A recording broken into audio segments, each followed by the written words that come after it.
आज का वीडियो थोड़ा-सा ज़्यादा इम्पोर्टेंट बन जाता है क्योंकि यहाँ पे हम आधुनिक भारत की बात कर रहे हैं। जैसा कि आप सभी जानते हैं कि आधुनिक भारत से अक्सर प्रश्न एग्ज़ाम में बनते हैं और ख़ासकर यूपी पीसीएस में।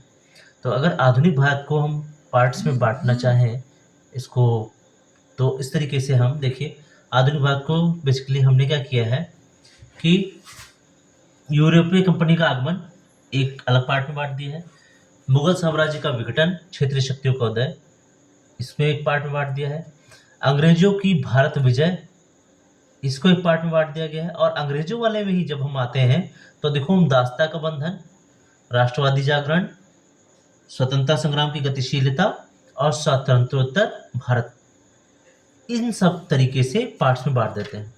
तो यदि हम सबसे पहले यूरोपीय कंपनी के आगमन की बात करते हैं, तो जैसा कि आपको पता है पुर्तगाली इंडिया में 1498 में आए, डच 1602 में आए। अंग्रेज आ तो पहले ही गए थे, लेकिन 1608 से इनका बेसिकली इंडिया में पूरी तरीके से एस्टैब्लिश्ड हो गए, ठीक है? और फ्रेंच 1664 में। आपको मालूम है कि फ्रांस सबसे लास्ट में है। तो अक्सर इस तरीके के क्रम भी पूछ लिया जाता है एग्ज़ाम में, एग्ज़ाम पॉइंट ऑफ व्यू से। अगर हम मुगल साम्राज्य के विघटन की बात करते हैं, तो सबसे पहले और शक्तियों का उदय, तो बंगाल, देखो यहाँ पे क्या हुआ, बंगाल है, अवध है, हैदराबाद है, कर्नाटक है। तो इस तरीके से इनका विघटन हुआ, ठीक है? अंग्रेजों की भारत विजय, तो सबसे पहले अंग्रेज कहाँ-कहाँ जीत रहे हैं भाई भारत में? कर्नाटक युद्ध होता है तो 1744 से 1763 के आसपास, इसके बीच में कर्नाटक युद्ध होता है, तो ये जीतते हैं वो लोग।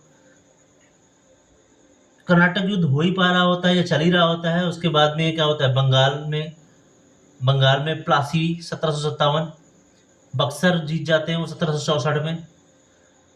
मैसूर का जो युद्ध होता है 1799 में जीतते हैं। मराठा संघ की समाप्ति कब होती है? 1817 में होती है, 1818 में होती है, ठीक। पंजाब का अधिग्रहण 1849 में होता है। तो इस तरीके से देखिए क्या होता है कि ये वीडियो अगर आप देख रहे हैं, तो इसमें हमने जो तिथियों का वर्णन किया, अगर आप कई बार देख लेते हैं, तो आपको ये सब याद हो जाएगा, कंठस्थ हो जाएगा। जैसे पंजाब का अधिग्रहण आपको 1849 में मालूम होना चाहिए, लास्ट में होना चाहिए। कभी-कभी मैच करने को भी दे देता है कि भाई कर्नाटक का युद्ध पहले हुआ कि मैसूर की का युद्ध पहले हो गया। तो पता लगा, बच्चा कन्फ्यूज़ हो जाता है कि भाई मैसूर पहले मार के चला जाता है, पता लगा कर्नाटक बाद में मार दिया। जबकि ऐसा नहीं है भाई, पर पहले कर्नाटक हुआ, बाद में बंगाल, प्लासी वगैरह का युद्ध हुआ, बक्सर की विजय हुई, और फिर मैसूर का युद्ध हुआ, मराठा संघ की समाप्ति हो गई और पंजाब का अधिग्रहण हो गया। इस तरीके से आपको याद रखना है। अब हम बात करते हैं दास्ता का बंधन। तो अंग्रेजों ने क्या किया है कि ये दिखाने के लिए कि भाई हम बहुत कुछ समाज में बदलाव ला रहे हैं, अंग्रेजों द्वारा विभिन्न सामाजिक, आर्थिक व राजनीतिक नीतियों द्वारा भारत का शोषण किया गया। उन्होंने ऐसा-ऐसा नीतियाँ बनाई कि शोषण हुआ।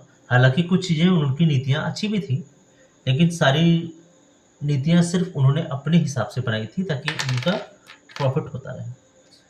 भारतीयों की प्रतिक्रिया 1857 के से स्टार्ट हो गई लगभग, क्योंकि 1857 जब ये नीतियाँ बनाने लगे, भारत में सामाजिक, आर्थिक, राजनीतिक नीतियाँ बनाने लगे, तो भारत के लोगों को नहीं देखा गया कि उन्होंने कहा भाई ये तो पूरा ही हम लोगों को आफ़त कर दे रहे हैं। 1857 में भारत में मुक्ति संग्राम हुआ, ठीक है? 1857 की क्रांति। फिर राष्ट्रवादी जागरण स्टार्ट हो गया। राष्ट्रवादी जागरण का मतलब लोग जागरूक होने लगे। सामाजिक धार्मिक सुधार हुआ भारत में, राजनीतिक संस्थाओं की स्थापना हो गई। भारतीय राष्ट्रीय कांग्रेस 1885 में इम्पोर्टेंट है ये काफ़ी, एस्टैब्लिश हो गई। स्वतंत्रता संग्राम की गतिशीलता, कांग्रेस ने क्या किया, नरम दल बन गया और गर्म दल बन गया, ठीक। क्रांतिकारी आंदोलन स्टार्ट हो गए, गांधी जी के अपने अलग आंदोलन चल रहे थे। फिर स्वातंत्र्योत्तर भारत की बात हुई।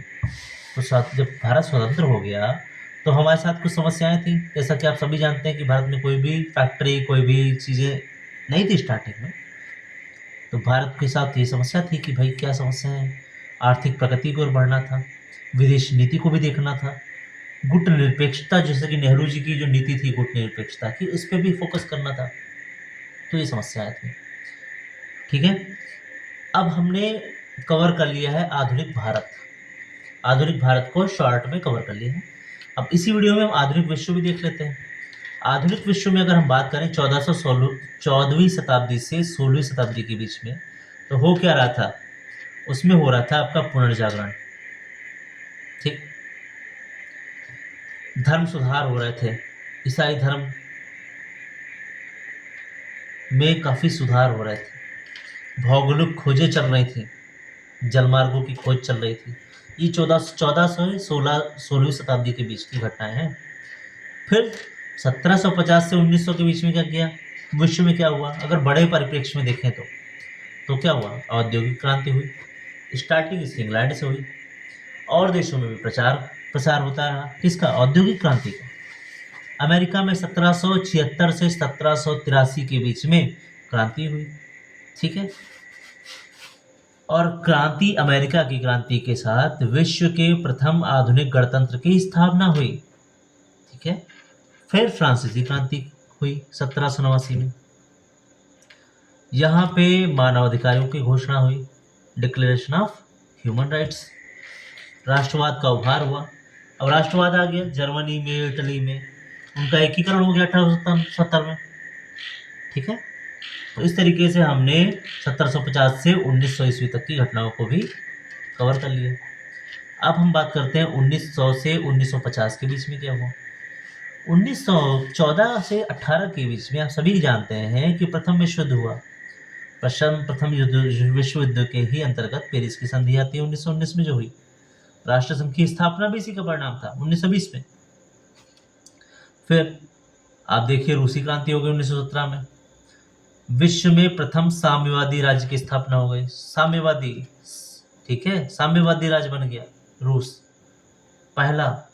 अब देखिए अमेरिका गणतंत्र बन गया पहला 1776-1783 के बीच में, और रूस जो है वो साम्यवादी राज्य बन गया 1917 में। दो विश्व युद्ध के मध्य यूरोप हो गया। अब तो विश्व युद्ध जो है उनके बीच में यूरोप की क्या स्थिति है। अब यहाँ पे क्या वाइमर गणतंत्र आ गया, नाजीवाद स्टार्ट हो गया, नाजीवाद का उदय हो गया जर्मनी में, फांसीवाद इटली में आ गया, स्पेन में गृह युद्ध छिड़ गया, ठीक है। अब हम यदि बात करेंगे सेकेंड वर्ल्ड वॉर की यानी द्वितीय विश्व युद्ध की, तो 1939 से 1945 के बीच में द्वितीय विश्व युद्ध स्टार्ट हुआ, ठीक है। इतिहास का सबसे भयानक युद्ध था ये। आप जानते हैं कि हिरोशिमा और नागासाकी में बम फेंका गया, परमाणु बम फेंका गया, और उसका कितना ही भयावह परिणाम हुआ। बाद में जब इसके दुष्परिणाम सामने आए तो यहाँ पे जो आपका जितने भी संगठन है विश्व स्तर पे, उन्होंने शांति स्थापना का प्रयास किया। इसी के साथ यदि आप ये वीडियो देखते हैं तो इसमें आपको पूरी की पूरा एक व्यू क्लियर हो जाएगा, ठीक है। Okay, thank you.